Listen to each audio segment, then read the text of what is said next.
बहुत समय पहले की बात है। एक गांव में एक बौद्ध भिक्षु रहते थे। वह गंगा के किनारे स्थित एक गांव में अपने शिष्यों के साथ स्नान कर रहे थे।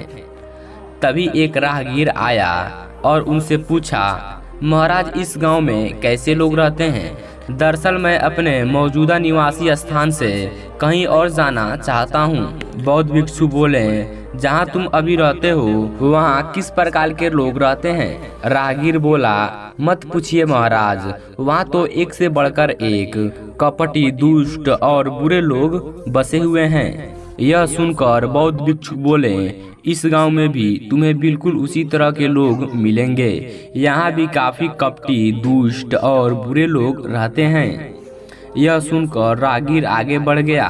कुछ समय बाद एक दूसरा राहगीर वहां से गुजरा।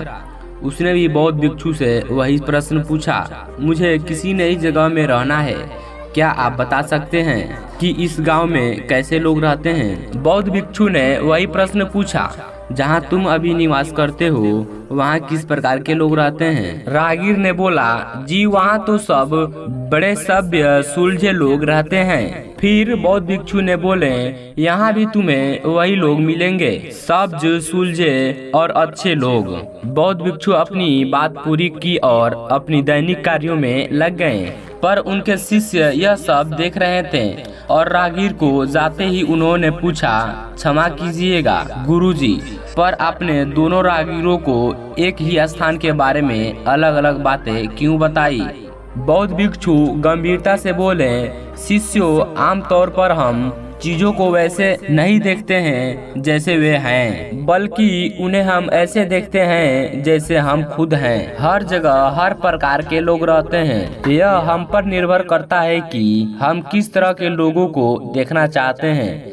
अक्सर इंसान दूसरों को उसी नजरिया से देखता है जैसा वह खुद होता है। उस पहले राहगीर को सभी गांववासी कपटी, दुष्ट और बुरे लोग लग रहे थे, क्योंकि वह खुद अंदर से कपटी, दुष्ट और बुरी सोच वाला इंसान था। जबकि उस दूसरे राहगीर को सभी लोग सभ्य, सलझे और अच्छे विचारों वाले लोग लग रहे थे, क्योंकि वह खुद सभ्य, सलझे और अच्छे विचारों वाला इंसान था। बौद्ध भिक्षु थोड़ी और गंभीर होकर बोले, मेरी एक बात हमेशा याद रखना, हमें हमारे आसपास की चीजें वैसे ही दिखते हैं जैसे हम होते हैं। तो हमें बाहरी चीजों को नहीं बल्कि खुद के नजरियों को बदलने की जरूरत है।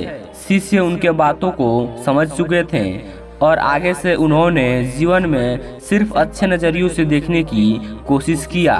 तो दोस्तों, आप इस कहानी से क्या सीखे हैं, आप नीचे कमेंट करके बताइएगा। और दोस्तों, इस चैनल पर नए हों तो चैनल को सब्सक्राइब कर दीजिएगा और वीडियो को लाइक शेयर कर दीजिएगा। दोस्तों, हम फिर अगले वीडियो मिलते हैं, तब तक के लिए जय हिंद, जय भारत।